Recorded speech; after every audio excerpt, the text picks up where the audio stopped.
from Mississippi State University in Starkville, Mississippi. This is Taking the Reins podcast. If you love all things horses, get ready for a relatable and educational look into the lives of horses and the people who love them.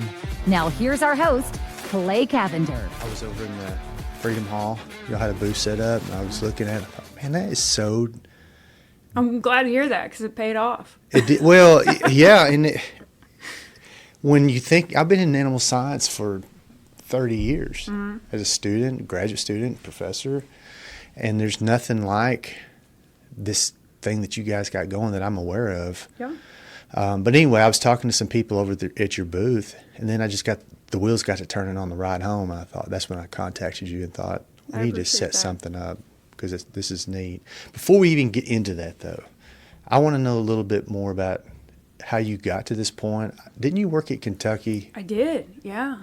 I worked at Kentucky for 9 years, teaching in their Equine Science Program and doing horse extension, and was the Equine Extension Associate over there and running the state 4-H horse program and working at Southern Regionals and all that. But I really went there for that job so that I could work on my PhD because I knew that I wanted to be in academia. I knew I wanted to be in education. I wanted to work my way up to the higher levels of that, being a faculty member. And so they were gracious enough to allow me to, have my full-time job in extension and then also do my PhD at the same time, which wasn't easy. I also had 2 children during that time. I would not recommend that. While going through school. While going through school, while doing a full-time job. That's pretty involved, right? Like everybody knows that extension isn't just a 9-to-5 job, right?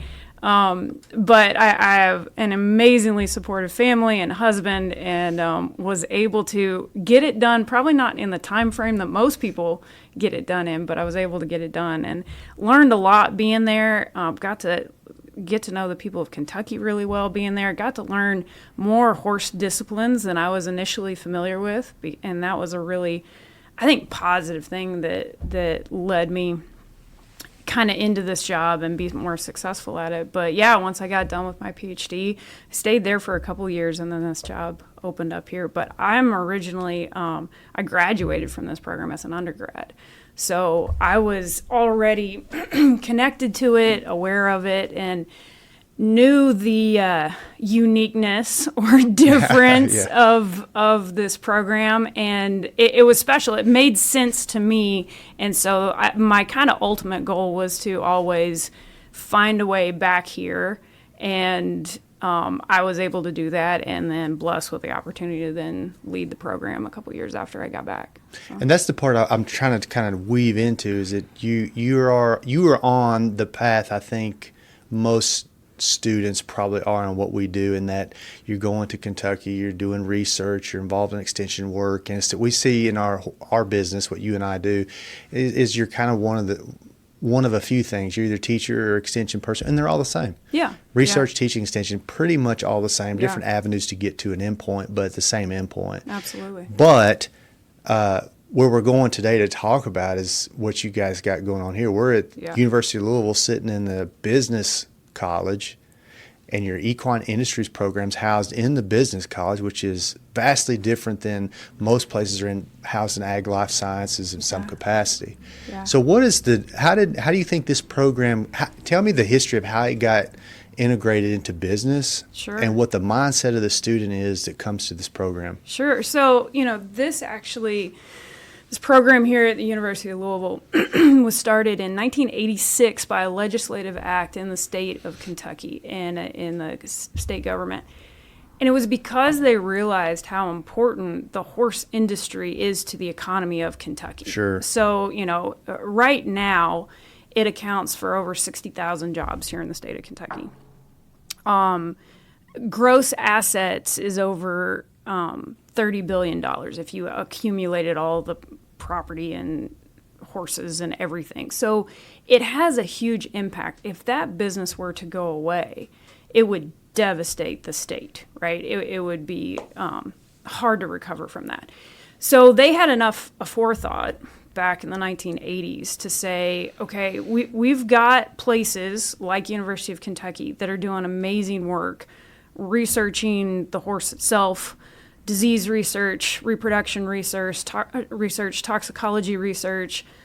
We've got this kind of stronghold on the thoroughbred breeding industry here in Central Kentucky. But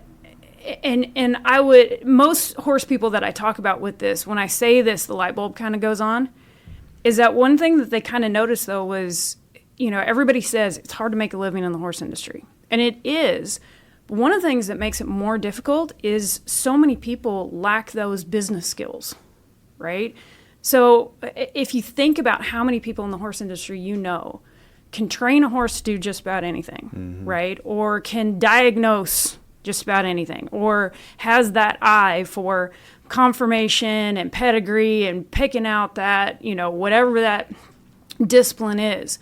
But if you can't translate that skill set into a marketable commodity, right? If you can't gain clients, if you can't tell your story, if you don't know pricing models, if you can't understand reading contracts, if you don't understand liability and liability insurance and how to protect yourself from that, if you don't understand larger economy and how the greater economy impacts horse sports in general, that's an even bigger uphill battle than just a normal new business owner. And so, if you think about people in the horse industry that have gone by the wayside or have gotten out of the industry, it's rarely that they weren't good with horses. It's usually that they weren't good with business. And so that was kind of the motivation for them to say, we've got Kentucky, and it's a great program, and they do awesome things. The Gluck Research Center has done remarkable things over there. Let's counteract that with the business side so that we can make sure that this industry itself is sustainable from a business perspective. And so they invested in that.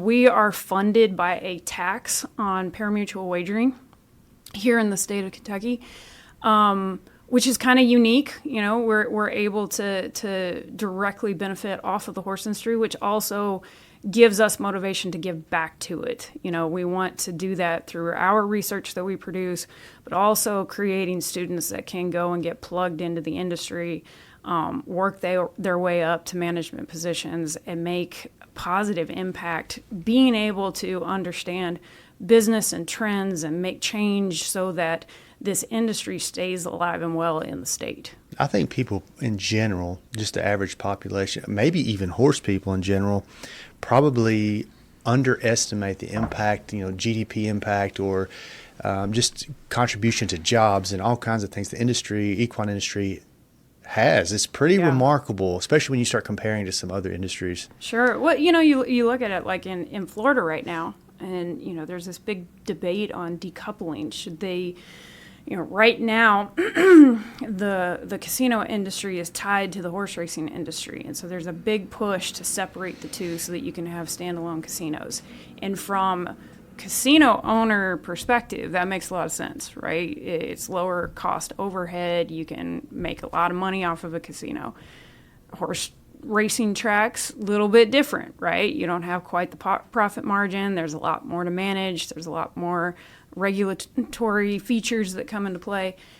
But their, argument in Florida legislature right now for keeping them coupled for the horse industry is that impact of economics that goes far beyond just the footprint of that racetrack, right? And the number of people that it employs, and the number of farms that it employs that produces it, and the number of feed companies, and the number of hay producers, and the fence builders. And it's such an expansive network of individuals that has a far, reaching impact more than just a solitary casino does. And if it's able to stay and coupled like that, I think that would be the saving grace, is that how much of an economic impact the horse industry really does have. And that's kind of my purpose for being here this week, is that just a few hours south of here in Mississippi, our students, our people, don't realize how big these things are that we're talking about. Sure. And then we have students who are coming, I don't know about anywhere else, but I know from experience at Texas A&M and experience at Mississippi State, roughly just a quick estimate, I would say probably 80% of the undergraduate population thinks they're going to be veterinarians. Yeah. And that's fantastic because Sure. there's obviously a need for veterinarians, Sure. and even more so today than probably ever. Sure. But when you start doing the quick math with, let's just take a big undergraduate. Our program's about 650-ish undergraduate students. A&M used to be, when I was there, about 1,000, 1,100. You got Iowa State, I think it's the largest. They're like 12, 1,300. You got these huge programs. So let's just take easy math, 1,000 students. 80% of them want to be vets, 800 students. Where are we going to put them? You know, you get about 100 seats in a vet school. So we got this vast overflow of students who are interested in equine in some capacity, but they don't know what to do with it. And that is really why I'm here, is because I want to create an avenue for students to start seeing these, for lack of better terms, entrepreneurial ideas. Seems like a lot of your students kind of invent themselves around their interest, which is exactly what we're supposed to do, isn't it? Sure. Yeah, exactly. Well, I think it's interesting that you mentioned that because, you know, when I've been speaking with other colleagues in academia and horse programs and stuff, you know, we almost say jokingly that freshmen come in with the idea that they want to have one of three jobs. They want to be a trainer, a farm manager, or a veterinarian, right? And if you really start digging and talking to them, and then they start going through your program, you start to realize that some of them really are dedicated to that, and that is their, you know, chosen career path. But most of them, they're just saying that because they don't know what the other possibilities are. Right. And so I think some programs do a really good job of, you know, trying to bring in speakers and having career classes and to try to expose students to all the different possibilities there are. And really, that's kind of a foundation of what our program is, to say, look, you can take something as versatile as a business degree, which is quite literally what our students graduate, a bachelor's of science in business administration with an equine major, and then tailor that to what you're specifically interested in, you know. And so it can be anything from, we've got students who have interned with Fox Sports and FanDuel from a media production standpoint, that have then gone on to create their own media companies where they produce, you know, videos, sales videos, commercials, website design, you know, all of these different things from that experience, to the polar opposite of being a hands-on racehorse trainer, hands-on, you know, show barn facility owner. We've got people that have taken the sales angle on business and gone into pharmaceutical sales or nutrition supplements or feed companies, or then we have people that are more, you know, realize that they have a calling to the regulatory side of things and work for national organizations or racetracks or state commissions, or, you know, and it is so versatile, because you realize that everybody has their own unique perspective on things, and just about any job in general you can come up with, there's something similar to that in the horse industry. And so it's just a matter of finding where that is, connecting to the right people, and you can usually find a career path in it. Well, I think the problem with that, you hit the nail on the head with the kind of average student's idea. But the problem with that is that, I'll just say Mississippi, since I'm there, is that we have students just like Kentucky, just like Texas, just like Oklahoma, wherever, that they get pigeonholed into where they're comfortable. Sure. They don't spread their wings and find where they could create this job, or they don't take advantage of externships, internships, whatever, to really to broaden their horizons. Plus, I do think, and correct me if you see something different, because I want to know, as I see from my own friends and people I've worked with, is that some people have an entrepreneurial spirit. They have the ability to take risks, and some people are more conservative in that approach. Sure. So kind of give me an idea, what does the undergraduate student here in your program look like? Are they homegrown Louisville, Kentucky folks? Are they nationwide? Do you see that spirit in them as far as I want to create things? Or? You know, that's honestly, I think to me personally, that's one of the fun parts of being involved in this program, is because I don't know that I can give you a demographic of our student. we're an incredibly diverse program as far as our student body, background, interests, experience level, where they're from. I'd say over half of our students are from out of state.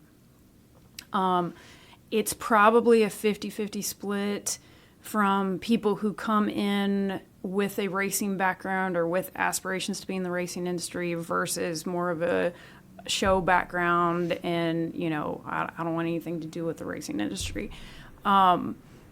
Because I think that business degree is so versatile, it draws people from all different interest levels. And so then we see, I've got students in my class that have maybe their family is involved with racing, maybe they own racehorses, maybe they, could rattle off racing statistics like nothing you've ever heard of, but you can hand them a halter and they probably couldn't put it on a horse. Yeah. To the other extreme of the people who grew up in a barn, right, hands-on since before they could walk, could ride anything you put in front of them, and they're going on to be, the trainers. They might go on. We've had students that graduate with a business degree, minor in pre-vet, and go on to vet school, and are a remarkably good candidate because vet schools want to see people who are going to have long careers in the veterinary industry, and you can do that better and extend your practice if you have business skills because you're essentially running a business.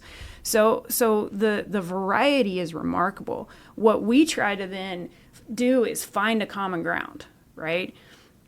What is unique to the horse industry, yet a connecting thread regardless of discipline, regardless of background, regardless of region and location. And what you can find is there's a lot, right? We have an industry that is completely based on disposable income. It's a luxury sport and leisure industry, right? To the point of, even people with working equids to a large degree, it's a choice, right? To do that. There are other methods to use it. And so how does that impact the larger economy, price of horses, price of grain? How are we marketing to these people? How are we growing our industry, right? That's a common thread throughout disciplines is like we're wasting away, right? We're losing participation. How do we grow participation? Why is that, right? We look at, economic trends over the last century. We went from a civilization that was completely reliant on horses for thousands of years, right? We can attribute the connection between humans and horses for, a vast majority of our progress as a species. And then it came to an abrupt stop in the early 1900s and changed, relatively speaking, overnight from a complete dependence to essentially a sport and luxury of the elite, right? A byproduct. Yeah, absolutely. So then how do you market that? And so I think that there's a lot of things that then contribute to that, of overall public opinion of horse sports, access to horse sports, whether, horses are even on people's radar. How many people would love to participate in riding horses or being around horses, but because of the shift from an agrarian society to the more suburban urban society, people aren't even having the opportunity to that. So how do you reach those people, right? We all have a high cost of entry, and that is a barrier and an obstacle to getting people involved, to keeping people involved, right? And so that is a common thread that from a business perspective, we have to be acutely aware of, and how are we, doing things to overcome these hurdles so that we can sustain this industry, so that we can keep this going. All of us have some sort of connection to the horse, which motivates us and drives us and lures us in. We could probably all make more money if we weren't tied to these four-legged beasts. But there's something very innate and passion-driven about people in the horse industry, and I think that's one of the special things about the industry. And it's also one of the things that I see as a common thread through our students. They come here with a passion to, I want to work in this industry, I want to be successful in this industry, And because of that, they come to class with a mentality of, you have information that I need to better myself.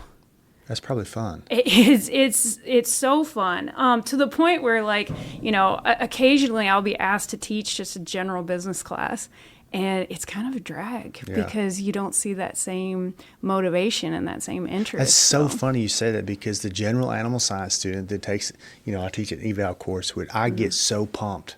I've taught that class for 26 years. Yeah. And 22 years, actually, 22. That exact same class, 22 years, something like it for 26. Sure. But when I go in there, I'm so ready. Yeah. I'm so excited. When I get into talking about how conformation dictates performance and how performance is driven in the industry, and I get and I look out in the crowd and they're kind of disillusioned. It's kind of you're right. It's a drag. Yeah. But there's always those front rowers. Sure. That are so excited, and I love working with them. Yeah, I love working with them. Yeah. I've had this on my mind for years. I did a podcast that just came out last month with a lady named Katie Schroeder. Used to be Katie Force when I knew her, but she and I go back to A&M 20 years. And I tell this story on the podcast, so anybody listening to this one wants to go back and listen to that story. It's a great one, but I'll give you the short version. I was on a flight I was living in Texas. I was going from Houston to Amsterdam to judge a horse show.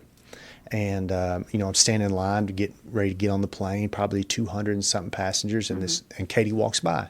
So we start catching up. I didn't know she was there. I said, "What are you doing?" She said, "Well, I've got 14 horses on this flight to Europe."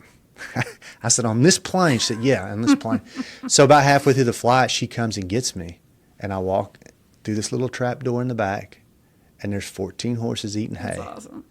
And that's what I thought. I thought, whoa, that was when the light bulb for me first went off about, okay, there's more to this than training. Yeah. There's more to it, and I got to figure out how to get the news to the people. Yeah. And so I started this class, and I go through that story in the podcast, but this idea that Katie has, that she created herself.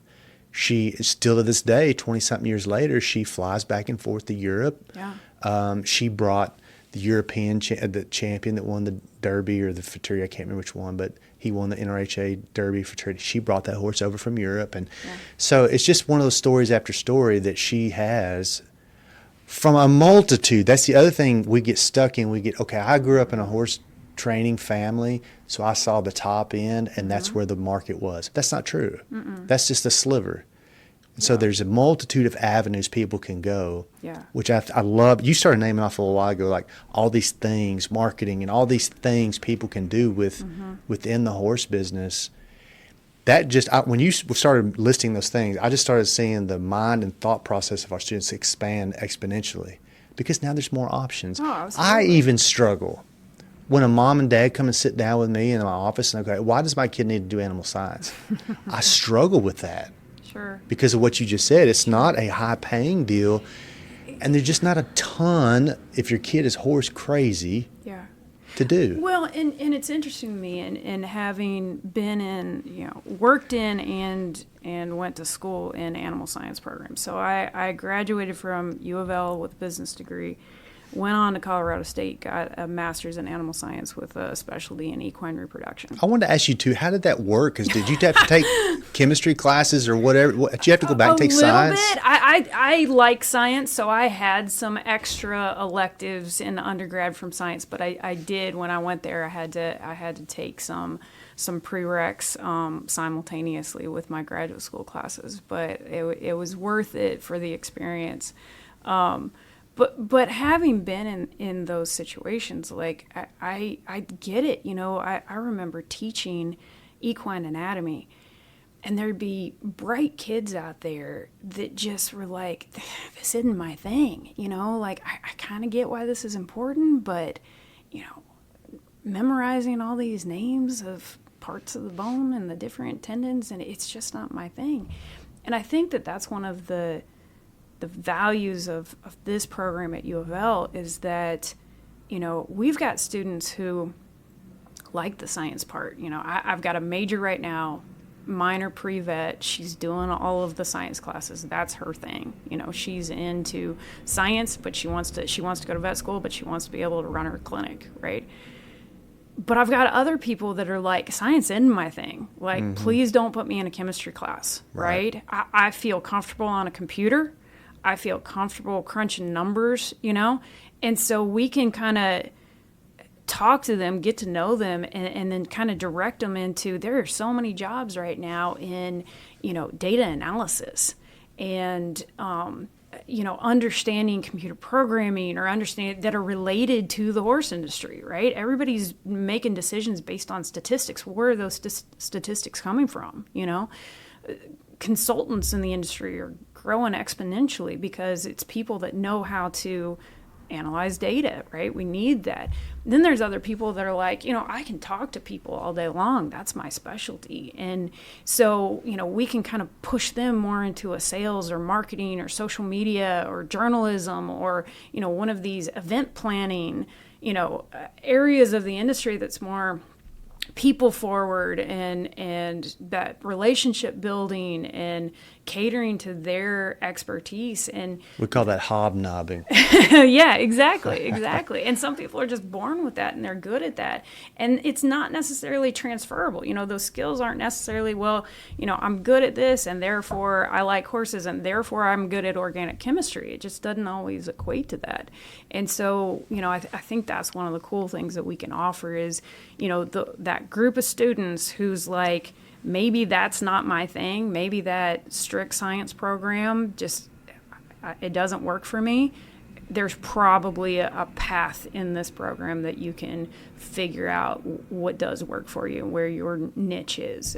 That's kind of my next question. I want you to expand just a tick on this part, is that today's student, what is the driving force, the job opportunities? What's the new thing? We see so much of this AI stuff coming out. Yeah. What is the place that you see the trends starting to move towards the need for jobs? It's interesting because we get a lot of students who don't have a racing background. And they even come in kind of maybe even a little anti-racing. I think one of the downfalls of the horse industry is we're so siloed in our own discipline that we just don't even know about other sports very well, right? And so they come in, and what we try to do is, we're going to talk about racing because that's, driving force in the state of Kentucky.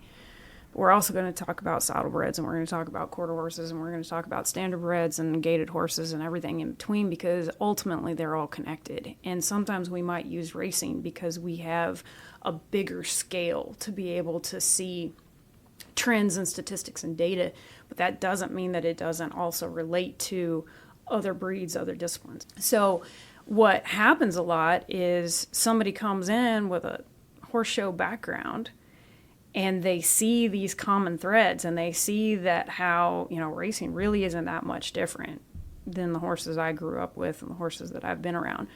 But one thing that is different about racing is it's one of the few horse sports that has outside money feeding into the industry, right? There are people who are betting on horse racing that might not know anything about the sport. Never pet a horse before. If you go to Churchill Downs, while the races are going, you'll see these people out there having the time of their life, dropping wads of cash, right, betting on the color of jockey silks, or, the gray, or have no basis of why they're doing that, but they're putting money in, which allows the industry to expand, which allows the industry to have more stable jobs, more, business type jobs. And so we get a lot of people that then go into career paths that might be more racing oriented because there's more, data and statistics, more journalism opportunities, more social media opportunities, more computer design opportunities, more marketing opportunities, more pedigree consultant opportunities. There's nothing different in analyzing pedigree when you're looking at, quarter horses or thoroughbreds, just the names are interchanged, but you're doing the same type of analysis. And there's people that innately can do that. Oh, absolutely. I can't remember none of that stuff, but I've got a friend, Rob, he's been on this podcast a couple of times. He could tell you who the mother is, what she's sired or what she's had in the past, what what earnings they have. I mean, he can tell you everything. He can tell you if you cross two what the personality is going to be. I mean, he's amazing with that kind of stuff. I'm not built that way. No, I agree. I'm not either. I struggle remembering the pedigree of my own horses, but there are people who are just gifted at that, and it's interchangeable. It's the same thing regardless of breed. And so what we're seeing in the future going into is different opportunities, a lot of computer-based data analysis, analytics, use of AI integrated into what they're doing. So much decision making is data driven nowadays. So people that have that inclination, but also this human connection is so big, because I think we're understanding the impact of social license to operate. And if the public is so far removed from agriculture and how you deal with livestock, right, that they see a social media post and form an opinion about an entire industry based on a 30-second video because they have no knowledge basis to, pull from, to have a, different argument or a different perspective on it. That's what's going to take us down, right, is just the general public's lack of knowledge. So the need for proactive education right now, that marketing voice that reaches the general public, that is like, hey, we wouldn't be doing this if we didn't love horses, right? We're the last people to try to mistreat these animals. Like, we're dedicating our lives to it. And beyond that, it's a bad business move if they're not healthy and in good working condition, right? And if we're not actively communicating that, we're going by the wayside real quick. And so there is a huge need right now in people who are social media managers, marketing specialists, event coordinators, PR, public relations is huge right now. How do you deal with outside attacks? How do you deal with, big media publications accusing the industry of being greedy or questioning horse welfare? How do you explain that to people? And I think that's kind of two big areas that I'm seeing going forward. And then we're going, looking at how can we improve horse welfare, right? Like, how can we do better? And so we're seeing a lot of companies, looking at wearable sensors to detect lameness prior to it becoming visibly lame. Regulatory vets here in Kentucky that do pre-race exams are using AI to analyze gait of horses to try to detect irregularities. So I think there's a lot of technology advances, but I think that human component is huge. Where we're going is you got to have people that are willing to go out there and tell your story for you. I think you're nailing it. Like, these are things that I think are vastly important, but it takes a special person. It does, because again, that risk aversion person that thinks, I just want a 9-to-5. I want somebody to pay my insurance. I want to, have a retirement. Yeah. Versus someone who you're talking about. Let's just take event planner, for instance. If I'm really into it, and that's my thing, I've got to have a personality that says, okay, I've got a 5-year plan. It's kind of risky. Mm-hmm. And I may be living in a 1-bedroom apartment for a while, but in the end, it's going to pay off. Yeah. That takes special personality. Do you see that in your students more so than maybe what you saw at Kentucky or Colorado State? I think what you see, I don't think it's innate. I think we conscientiously try to develop that. I think they come in as, freshmen who have not seen the world very much. They're a little shell-shocked. College is a big experience. And so I think you see that in the early, stages of their path, is that, they are a little risk averse. They want to stay within their comfort zone. So we've done some things to try to bring that out of them. One of the things that we really hone in, I personally try to do this a lot in classes, is make classes more conversational. I want them talking to me. I'm not speaking at them. I'm not asking them, I'm not telling them to just, you shut up and listen and copy down my slides from the board and I'm the superior authority on this.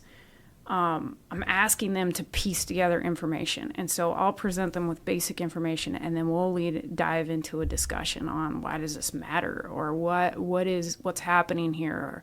And I'm asking them to utilize critical thinking skills to piece together the information that I gave them and then come up with a solution and then tell it back to me in a conversational manner, which then translates, without them really knowing it, to having adult professional conversations. Right?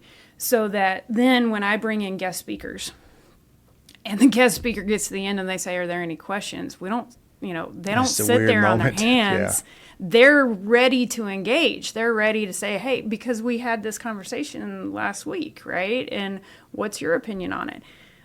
We have a class that I'm really proud of right now that meets at Churchill Downs Racetrack.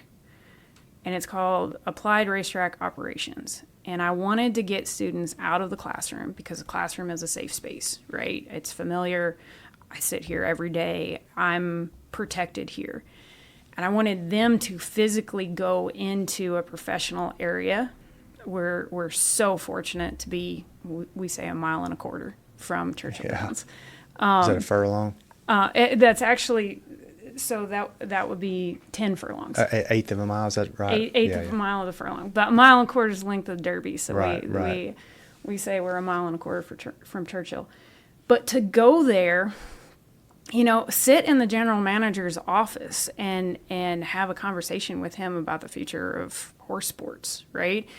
Go down and hang out at the 20-horse gate that's only used on Derby Day and talk to the starter about how they break horses to the starting gate and, how they deal with fractious horses in the gate and be in his element. Go to the regulatory offices and the secretary's office and look at his spreadsheet of how he's writing races and ask him questions standing there in his office. And I think putting them in more uncomfortable places helps break that, I'm sheltered and I'm scared of stepping outside of my comfort zone. And then, we just like any program, really encourage internships. And I think the biggest thing there is encouraging just taking something. It might not be what you think you want, but unless you go out there and do it, you're not going to know.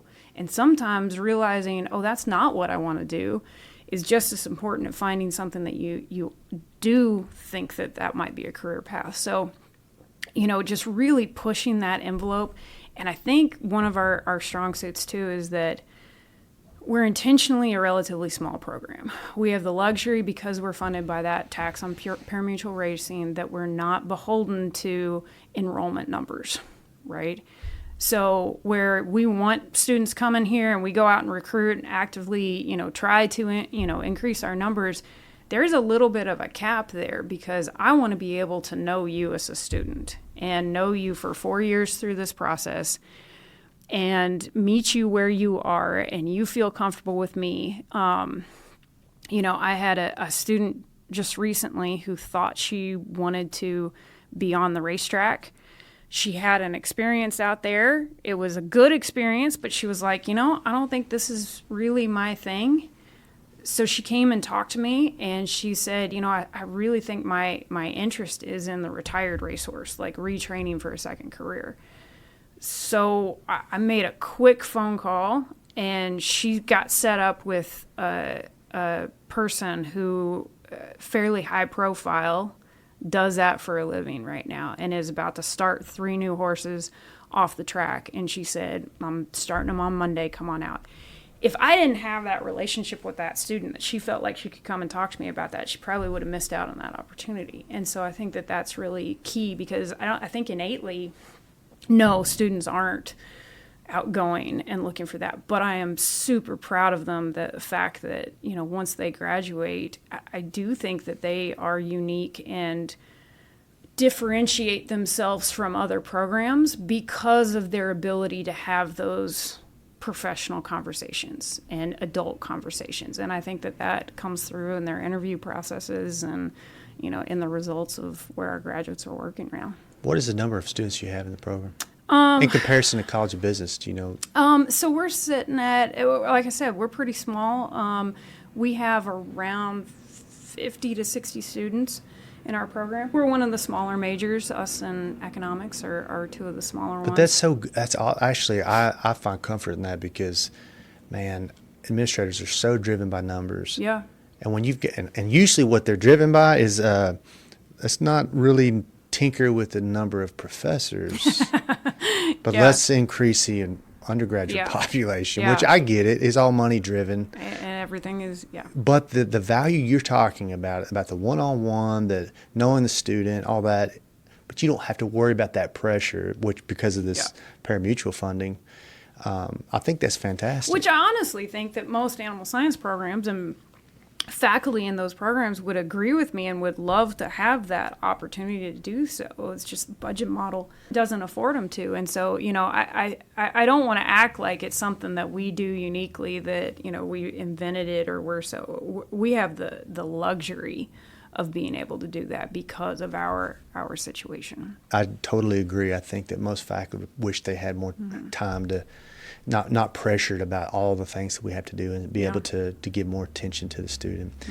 When you think about where your students fall, what would you say is some of the things that you recognize that you want to provide your ones that are behind them with, hey, these are the mistakes? Or do you ever have people come back and they're, through your program and go, hey, this is what I thought, this is really the truth, and these are mistakes I made? Because admitting mistakes is not weakness. No, absolutely not weakness. It's growth. Absolutely. So do you see some of that with your students? It's interesting because I quite literally, one of my absolute favorite classes I teach is a senior level equine current issues class. And it's kind of on the surface like current issues. What's the hot topic of the day, right? And so year to year, the topics change based on, what's happening in the world. But underneath that, and more importantly, it's a class about how you consume information, process it, and form an opinion. And so I'll very bluntly tell the students on day one that I hope you leave this class more confused about the opinions that you have on controversial issues than you are when you started. And they kind of look at me funny. But I want them to understand that the world is more complex than what people will lead you to believe. And if you have the ability to think critically about the information that you consume and can weigh pros and cons and understand that if there was an easy solution, we'd already been doing it, right? And so if there isn't an easy solution, or if this is still a controversial issue, there's more to it than I'm probably understanding. And the more I understand it, the more complex, the more confusing, the more maybe I'm not as biased on this as I thought I was. To me, that's huge growth, right? That's maturing as a person. That's being able to actually look at data and make educated decisions, which is what you need to do when you're working, right? And so that class to me is transformational, and you see a lot of that where at the end of that class people go, okay, well, I came in here anti such and such, right? Or pro such and such, and now I get it. This is deep. This is way more complex than I thought it was. And to me, that's a huge win, because now they're going to be able to take that skill and go to other places to apply that. And so I think that that's a big thing that I see is people coming back and saying, I wish I'd known that earlier on, that I wasn't so jaded towards one position or another. I wish I was more. But the other thing, and I think this is universal to college students, is take advantage of the opportunities that you're given in college. There is rarely a time in life where opportunities are going to be presented to you in as easy, accessible manner as it is while you're in college. And you have the least amount of responsibilities in truth. Truthfully, absolutely. You have the least amount of responsibilities. And so, there's internship opportunities, there's guest speakers, there's lectures, there's field trip opportunities, right? And a lot of these aren't mandatory. And as soon as you say they're not mandatory, most people check them off the list of, that's not me, I'm going to go do my thing. And so I think that's a big one that in hindsight, people look back and go, you know what? I haven't had a free Tuesday night in 10 years. Why did I not go to all of those speaker series, or why did I not do that extra, undergraduate research opportunity, or why didn't I take advantage of that? Because it would have added so much value. We talked to a recent graduate that works for an insurance company now. And he was talking about, he had a roommate in college, and that roommate was a bartender through most of his college career and made decent money, right? But at the end of 4 years, he didn't have anything on his resume that was remotely close to what he really wanted to do as a career. But this former student of ours took every single horse opportunity that was presented to him. Study abroad trips, research opportunities, internships, crazy internships of things that he thought he'd never want to do, weekend volunteering at horse shows, all this stuff. And what it did is it created a vast network that he could then call upon, run into later, have connections to. He created a resume that was impressive of all the different things he had experience doing. It wasn't long-term experience, but it was exposure to it. And so he knew more than somebody that hadn't done it before. And by the time he graduated, he was in a much different position to go and get a job that he wanted than his roommate was. And I think understanding that is crucial, that you can tell students, a million times, and if it doesn't click, it doesn't click, and then that's missed years that you don't get back. That's absolutely impeccable advice, because it is, from my experience, is truly about who you know. Mm-hmm. That's exactly why I'm in Louisville and Lexington this week, is to get a feel for what I want to do with this trip. Yeah. But also to, just make connections. When you've got more people. And another thing I think along those same lines, and I use you to help me with this, is like when you have friends that have friends, and they can help you put your foot in the door with them. I'm so much more apt to listen to somebody if a friend of mine calls, hey, I need you to talk to Amy about this thing. Absolutely. I'm like, okay, tell her to call me. Absolutely. Versus just, hey, I'm Amy. Yeah. Who? Yeah. Oh, so absolutely. Yeah, it's such a definitely networking thing. And I think that the horse industry in particular is such, a people industry, in that you trust who you know, and outsiders you keep at arm's distance. And so, to your point, if you can call up and say, so-and-so told me to call you, now you've created a connection and a basis of trust right there, and that's going to get you so much further because of that. Okay, 3 or 4 rapid fire questions for you, just for fun.